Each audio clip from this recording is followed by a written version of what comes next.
Well, I think it's time for another action camera review.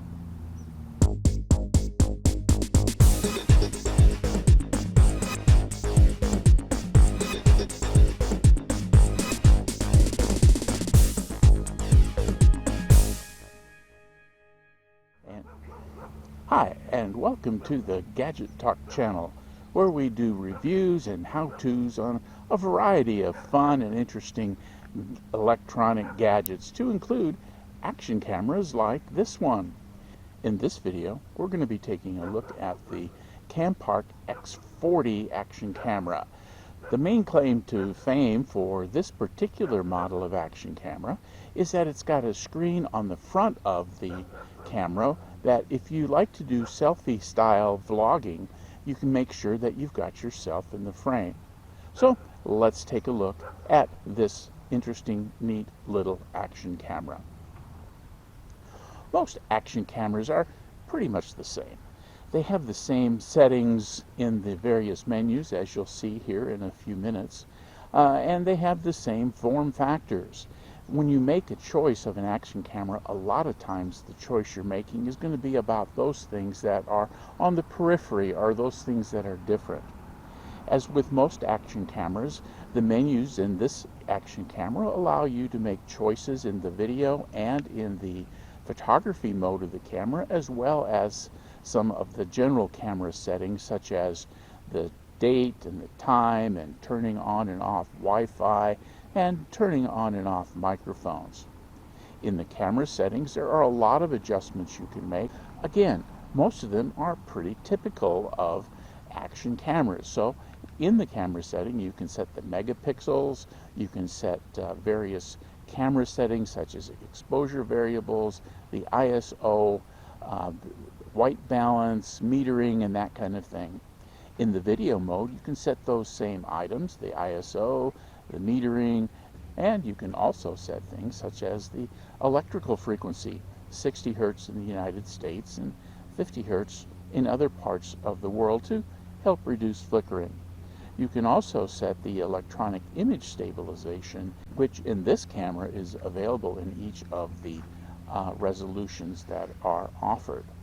So, what are some of the differences and some of the things you'll want to make decisions on with this camera? Well, first and foremost, it's going to be the front screen. Again, if you do video blogging or vlogging where you spend a lot of the time with the camera focused on yourself, you'll want a camera such as this to help keep the frame where you want it, so that you're presenting yourself in a way that meets the needs. Action cameras have a variety of different video resolutions available, and you'll want to watch those to make sure you have the ones that are available and the ones that you want to use for your particular purpose. So, for example, this action camera has a 4K 30, it has 2K 30, it has 1080p 30, 60, and 120 frame rates, along with a variety of 720 frame rates, which are still HD but not considered full HD. As we get into this review, I'm going to be using the X40 camera so that you can get a good sense of how this thing works and what it sounds like. Now, one of the other differences in this particular camera is the audio. This camera does not use an external audio source or an external microphone. I have a Campark external USB microphone. It did not work. In the menu, this particular camera, you can select audio or the microphone on or off without a choice for an external microphone. So unless there's a firmware update that comes along, I'm thinking that this is going to be a camera that you're going to use without an external microphone. Now, if your audio is so important that you need that top quality audio with an action camera kind of shot, then I'd recommend using a lavalier microphone into the sound recorder on your smartphone, or using a separate digital audio recorder and syncing the audio up with the video in post-production. I'm going to be recording this and displaying this particular review in 1080p 30. That's the most common form on YouTube. It allows most people to see the video on their various devices. 4K video is not as universally accessible. But I will be filming some in 4K and 2K, and I'll render that in 4K so that you can see that in a separate supplemental video to this camera review. So with that in mind, let's take just a few minutes and look at what's in the box. So here's the box that the 4K action camera comes in, this Campark X40 dual screen camera. It's pretty nice packaging, but we don't care about the box, we care about what's inside. Let's take a look at that. Okay, so here's the first part of the accessories that come in the box. You see that we've got, actually we've got a couple of plates like this. We've got the J connector, some reverser type connectors here to get the right angle for the camera, bicycle or a pole mount kind of attachment up there, the waterproof case which takes it down to 40 meters, which is a little deeper than what you sometimes see.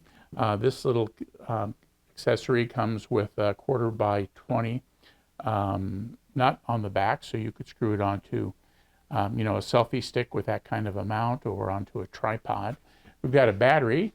The other battery is in the camera, so we get 2 batteries, which is pretty nice, and then the charge cable.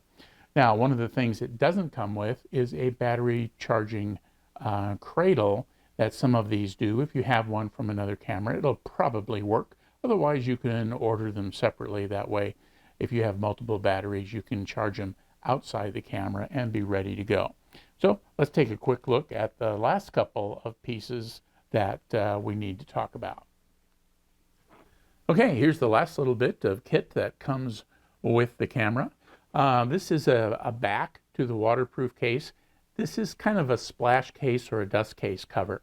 See, it's got openings here on the back, so it's not going to allow it to be waterproof, but it'll give the camera some protection in a dirty or dusty environment while still allowing some of the sound from around the case to enter into the camera's microphone. We've got a couple of zip ties, lens cleaning cloth, a couple of Velcro style, hook and loop style attachment straps there in that plastic bag. Another little 1/4 20, this time with the bolt end on this side of the connector. Another one of the reversers, a plate. And what's really pretty cool about this camera that is great for action cameras, if you're doing some action things, having the shutter on your wrist makes it really easy to start and stop your recording. So that's the stuff that comes with the camera. Let's take just a quick peek at the instructions that came with the camera. The instruction book is pretty good. It comes in a couple of different languages. The explains how you can use the various accessories that came with the book. It's just pictures. The first section is English, gives you a list of what came with your camera, and then it gives you some basic information on formatting, how to use the touch screen, and then what the basic settings in the menus are so that you can get those right as you work through them. So it's pretty comprehensive. There's nothing magic or mystical about this if you've worked with action cameras before. These are all very similar menu items. Okay, so here is the camera. You can see it's got the secondary selfie screen here on the front. That's going to allow you to frame yourself or whatever it is you're, you know, shooting over your shoulder perhaps in selfie mode, so you can keep a good picture there on the screen. It's a very handy asset to this particular Campark X40 camera. We've got the main lens on the front. On the bottom, we've got the 1/4 by 20 socket for a tripod or other type of mount that you saw just a minute ago when we looked through the accessories, and the battery door. On this side, we've got some external connectors. You can see I've got my SD card placed in there, and we also have a micro USB connector as well as a micro HDMI connector there on that side. And it also looks like we've got little holes there for the microphone. On the top, we've got the power on and OK button. Long press on this button will turn the camera on and turn the camera off. And a short press will make a selection if you're in the menu mode. Of course, it's a touch screen, so you don't have to to press buttons to make those selections. You can just use your fingertips. On this side, we've got the up and down buttons as well as a little opening for the speaker. And the top button, the one over on this side, will enter you into the menu mode if you're pressing buttons instead of using the touchscreen, which could be when you're using the waterproof case, for example. And then on the back, we've got the main screen, and it's a pretty bright and colorful screen. So let's turn the camera on and go through the menus here just a little bit and see what's happening. So here's the camera when it's all turned on. And again, it's a touchscreen, so you can make changes to the video resolution. You just kind of slide that up. You can go into these quick menu kinds of things, so you can go slow, loop recording, go into photo mode, burst, or timer. We're going to be in video, so we're right there. And so let's go into the settings menu just real quick, where that's most of what we're going to be dealing with to get started. So we'll go into settings. These are general settings, so you can rotate the image, turn your Wi-Fi on and off. These say turn off, turn on. It's a little misleading. For those of us speaking English, think of that as turned off or turned on. So in this case, the image rotation is turned off. To turn it on, you click the box. Same with the Wi-Fi. Wi-Fi information there will give you the information you might need to pair it with your Wi-Fi device. Reset it. Light frequency, I've got it set to 60 hertz, which is, you know, the power frequency here in the United States. You can turn on the little LED indicator on or off. It's this little one right over here when you're recording and so forth. Set your screensaver. Prompt button is at the middle setting. Language is English, and so forth. Now the other thing we can do, we can go in here, and when we go get in with our video settings, now we've got the video resolutions, and we've got 4K 30, 2K 30, 1080p 120, 60, and 30, and then a bunch of 720 resolutions on this particular camera. EIS, we can set the same way, so that's turned off now. So I'll check it, and so now my EIS is turned on. The white balance I've got set to auto. You can do some exposure adjusting for either extra bright days or extra dark days. The metering mode, there are several metering modes. Average, you can center meter, where it's going to measure the brightness right at the center of the screen. Pick a spot or use a matrix metering. And so we're going to use average metering right now. Again, make adjustments for sharpness. Video quality, ISO, this I've got set to auto. It goes all the way up to 6400. So there's a lot of ISO adjustability within this little camera. Time watermark, we'll put the time in the top left corner of your video or your photos. I've got that turned off. I don't want to mess with that. There'll be time on the file description, so no worries about that. And then you can record audio. You can turn it on or you can turn it off. Now, if we go back to the mode, we can change the mode to camera with just a swipe across the lens. And now when we go into settings, we have our camera menu. And so again, we've got white balance, exposure setting, metering mode, pretty much all the ones we had in our video mode. We leave that with a little counterclockwise rotation indicator there. So we've got photo there with 8 megapixels. There's a lot of choices there. Since most of my work is done on the web, I usually pick a fairly low megapixel. So I timed out the screen, and now I get this little lock screen, and a swipe will open it back up. I can bring that up, and then again I can make a quick change to my mode. And now I'm back in the video mode, and you can see then that I have the resolution highlighted there. We've got the time available on the SD card. The anti-shake little icon is there. It shows me that my micro SD card, what they call the TF card, is there, and that the microphone is on. So that's the highlights of the menu. The other thing that I want to point out is that this thing has that front screen, and one of the things we can do then with the front screen is switch it, and we do that by pressing the mode button. That'll get you in menu mode and so forth. A long press on that button turns this screen off and then turns the front screen on. So when I swipe from the top, then I get another little, what they call their quick menu. I can lock the camera, turn the mic on and off, turn on my Wi-Fi, and then turn the camera off. So I can turn my microphone on that way, and then swipe back up, and then now I'm back in the video mode, and you can see my mic icon is on over there in the front. Okay, now that we've looked at what's in the box, let's turn the camera around, get a sense of what the audio is from behind the camera, and film some of the area around this park I'm sitting in a variety of settings. Again, you're going to see what it looks like when it's rendered in 1080p. Look for the 4K video version of this video separately. So in this video resolution, we're shooting at 1080p 30. I've got a very noisy bird just a little bit away to my right, and we've got the EIS on this video. So we've got EIS 1080 by 30. So let's see what this video looks like.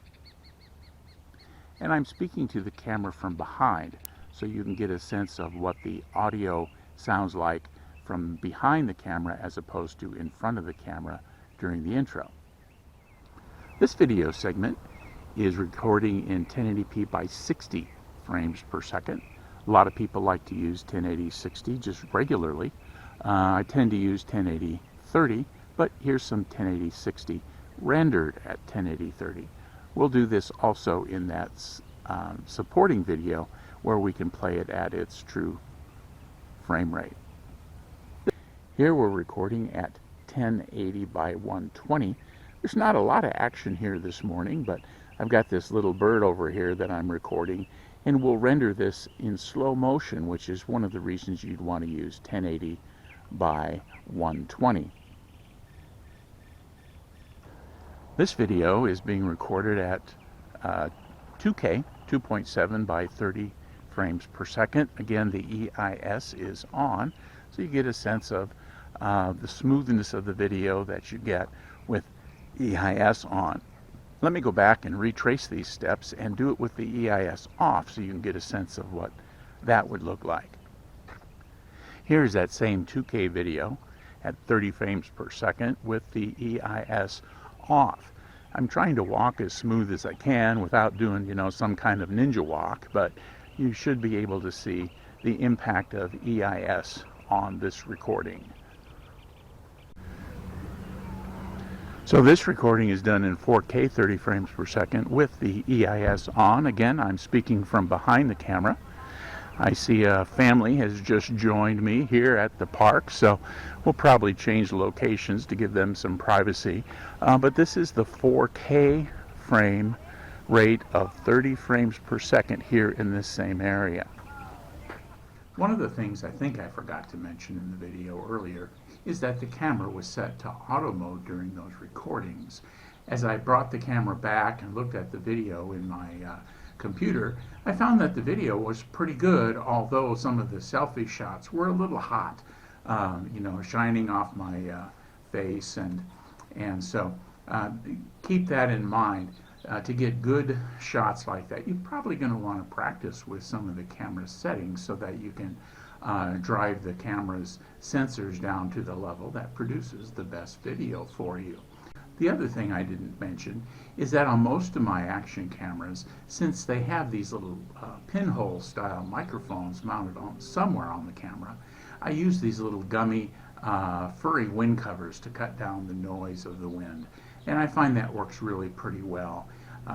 Now it impacts how they fit in their cases, but since I seldom use the case, having the wind cover on it really helps that annoying ruffling sound that you hear when wind blows across a microphone. And so while there's a little breeze out here now, I'm hopeful that you're not hearing it because that wind cover will do its job and keep the sound of the wind blowing across the microphone capsule to an absolute minimum. As I mentioned, as I looked at the video, it came through pretty good. Again, I'll be shooting some 4K and 2K video and rendering it in 4K so you can see the difference. But in what you've seen so far, as we bring this review to a close, it's really not too bad. I noticed that the 4K changed the color just a little from the 1080p.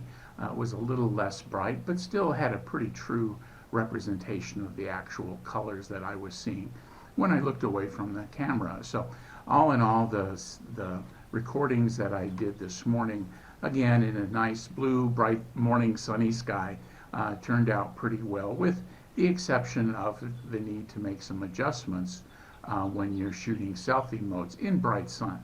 Now that has less to do with this camera than it does with really any camera, because they don't do well in that harsh light.